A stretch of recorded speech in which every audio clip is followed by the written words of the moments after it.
ISKCON is dangerous. It's not a joke, it's the truth. Because the Attorney General of Bangladesh has filed a petition to ban ISKCON in Bangladesh. Yes, we are talking about the ISKCON, which has more than 850 temples all over the world. It has a presence in 6 continents, which takes practices like yoga, Vedic tradition, and meditation to the world. Moreover, every day, more than 20 lakh children are given free food through the Akshaya Patra program. Some people believe that ISKCON promotes interfaith dialogue and a healthy exchange of ideas. But what difference does it make to the government of Bangladesh? If the government of our neighboring country considers this organization as a fundamentalist religious organization, then it must be true, right? A few days ago, a senior ISKCON monk, Chinmaya Krishna Das Brahmachari, was arrested in Bangladesh.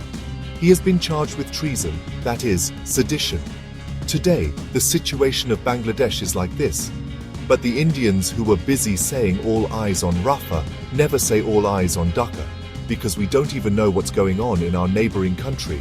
Let's understand how being a Hindu in Bangladesh has become a crime. Why is ISKCON so important? Like Hindus, what are the demands of other minorities there? And what role can India play here? Let's find out in today's video. If you want to support our effort, then please click on that subscribe button. It's free for you, but it helps us to spread this message to more people. Chapter 1. Being a Hindu is a crime. In Bangladesh, Sheikh Hasina's government was in power till August. But after months of protests, Sheikh Hasina's government fell, and after that, Bangladesh's protests took the form of riots. From the month of August to November, more than 2,000 attacks were made on Hindus, Buddhists, Christians, and other minorities. And this data was published by a minority group of Bangladesh Hindu-Buddhist Christian Unity Council.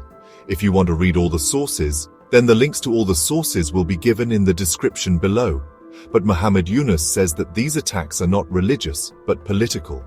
People were frustrated with Sheikh Hasina, and the houses where the attacks were made were the supporters of his party. That's why their houses were burnt.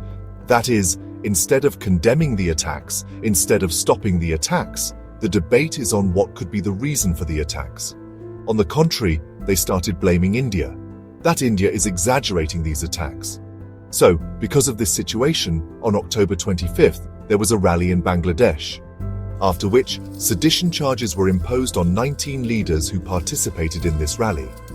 What was their crime? That in this rally, allegedly, they placed a saffron flag above the Bangladeshi flag. That's it. That is, for the Bangladeshi government, rioting in their parliament is a revolution. Vandalizing the statues of the father of Bangladesh, Sheikh Mujibur Rahman, peaceful protests, burning people's houses, is just a way to show people's frustration. But if a saffron flag is allegedly shown above the Bangladesh flag, then straight away, sedition charges. The irony is, the people who really disrespect the Bangladeshi flag, no action is taken against them. Look at these images. Isn't this disrespect? Shouldn't they also be charged with sedition charges? Or are sedition charges imposed only based on religion and convenience? On November 1st, 30,000 Hindus in Chittagong demanded for their safety and equal rights. Now, on November 25th, Chinmay Das was going from Dhaka to Chittagong when the police arrested him at the airport. That too, without any proper warrant. There was no explanation. Moreover, his bail was also denied. Chinmay Das is also the spokesperson of the Bangladeshi Sanatani Jagran Manch, who wants all the minorities in Bangladesh to get equal rights. He has prepared an 8-point plan, which he wants the Bangladeshi government to implement. We will talk about these points later. There were protests in this regard. There were clashes between the protesters and the police, in which 20 people were injured, and a lawyer's life was also lost. Now, a petition has been registered in the High Court of Bangladesh to ban ISKCON. The Bangladeshi government has already held ISKCON guilty. They have said that ISKCON is a religious fundamentalist organization. Now temples are being attacked in Bangladesh, which is very sad. That is, the Bangladeshi government wants to punish ISKCON, who has never discriminated in the name of religion, never asked anyone while feeding them which god they believe in. In the eyes of Bangladesh, ISKCON is a fundamentalist organization, and it is so dangerous that it should be banned in Bangladesh. In fact, The people who should actually be behind the jail, who are actually a threat to Bangladesh, such terrorists are being thrown out of the jail, and tries to put the monks in jail. This is New Bangladesh. Chapter 2. Why is ISKCON dangerous? ISKCON is also known by the name of Hare Krishna movement. Its founder is Swami Prabhupada, who started ISKCON in New York in 1966. Then slowly, Sri Krishna's message reached Europe, Asia, and Africa. Bhagavad Gita and Srimad Bhagavatam reached people's homes. ISKCON gives the message of living life according to Vedic values to the world, gives the message of non-violence to the world. And that's why you will see a book in the hands of an ISKCON follower, not a stone. No one picks up a sword, he takes the name of Sri Krishna by mixing the notes. Today, ISKCON has more than 1 million members in the world. If we talk about Bangladesh, ISKCON runs an orphanage in Bangladesh, runs an old age home, organizes free medical camps, and provides humanitarian aid in any natural calamity like floods.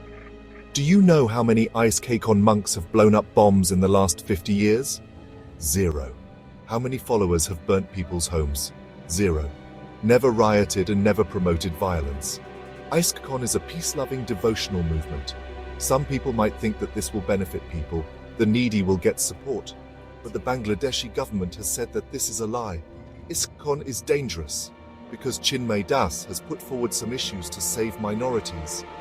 Issues that Bangladesh does not want to reach you. What are those issues? You listen and decide for yourself what is right and what is wrong. Number 1.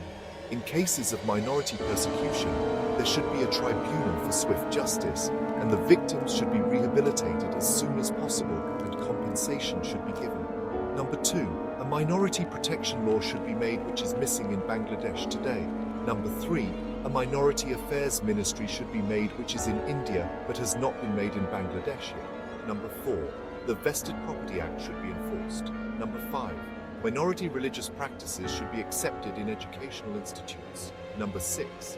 More resources should be available to the Board for Education. Holidays should be increased during religious education should be regulated so that there is no violence on the basis of any religion in the new Bangladesh. What do you think? Are all these demands to make Bangladesh weak or to increase religious harmony? Do tell us in the comments. Remember, these demands are not only for Hindus, they're also for Hindus, Buddhists, Christians, Ahmadiyas, and many other indigenous tribes. Maybe Bangladesh does not want its secularism to be exposed to the world. That is why Bangladesh wants to suppress this movement, and also wants to ban ISKCON, so that no one can organize protests at this level in protests start at a very high level, then the government can also fall, or the government can be made to fall. So today Bangladesh does not want to take any risk. Chapter 3. India's role. Today Bangladesh says very easily that this is our internal matter. But if there is so much instability in our neighborhood today, should India sit quietly? When there are problems with the neighboring country, then strict action is needed. If India wants to become a world leader, then it is necessary to keep peace in our neighborhood first. Today, 68 high-ranking officials have written letters to Modi ji so that India takes some action on this. United Nations condemns human rights violations all over the world, but they have never talked about the Hindu genocide in Bangladesh. Why? Because it does not matter to us. India and the Hindus all over the world do not care about what is happening in Bangladesh. We all know that illegal immigration happens from Bangladesh, but till date, we have not been able to put our perspective in front of the world. We have not been able to bring the gravity of this problem to the world. Why should we talk about the world? When we went to the northeast, we came to know that Aadhaar and PAN cards are made in 500 rupees. That is, it is the Indians who are encouraging and helping illegal immigrants to come to India. This thing needs to be stopped. In the last few months, we have seen that India's foreign relations are becoming very strong. But what is the use of these relations if we are not able to use them when needed? If we are not able to convey our message to the world? We will have to bring the attention of the world to the causes that make a difference to us. Whether you like Donald Trump or not, but you have to admit one thing. When it comes to America, they are very strict.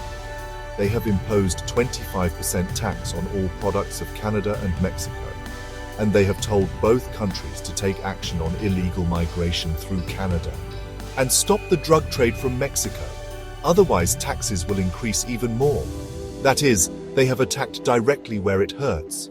Look, I am not saying that we should make Bangladesh our enemy, but we should remind Bangladesh that friendship is a two-way street. For example, Bangladesh owes $800 million to Adani Power and is not paying. There was a deadline of November 7th, so this month Adani Power has cut its 60% supply. 10% of Bangladesh's total power comes from Adani Power. Now, if Bangladesh does not pay, then we should cut their electricity, right? We are not running a charity. We need to show Bangladesh that their willpower will not work. India also needs to isolate Bangladesh through economic sanctions and trade. We all know that Bangladesh's economy is dependent on its textile industry. 13% of their economy comes from textiles. And last year, India exported $2.18 billion worth of cotton to Bangladesh. There is a total trade of $13 billion between India and Bangladesh, of which $2 billion is the export of cotton. Why don't we pause our trade relations with Bangladesh? Today, go to the mall and see. All the clothes are made in Bangladesh. That is, Bangladesh is smart. It buys raw cotton from us, makes clothes from it, and sells it back to us. Cotton is a water-guzzling crop. 10,000 liters of water is wasted for a kilo of cotton. 2,700 liters of water is wasted to make a new t-shirt. And 7,500 to 10,000 liters of water is wasted to make jeans. We have made a video on the impact of fast fashion on our world. Do watch it. That is, today, India is wasting its precious water in growing cotton. That is, along with cotton, we are indirectly transferring our water to Bangladesh. Why? There is a need for change here. India is a great country. When the Hindus were being attacked in our neighborhood, we were playing T20 with the Bangladeshi cricket team. Why? So through this video, I request all my viewers that whenever you shop, see where that product is made. Don't choose made in Bangladesh products to save some money while buying clothes. Encourage made in India. If you understood the message of this video, share it with your friends. Today, it is the interim government of Muhammad Yunus. But when there will be elections in Bangladesh, it will become a radical regime.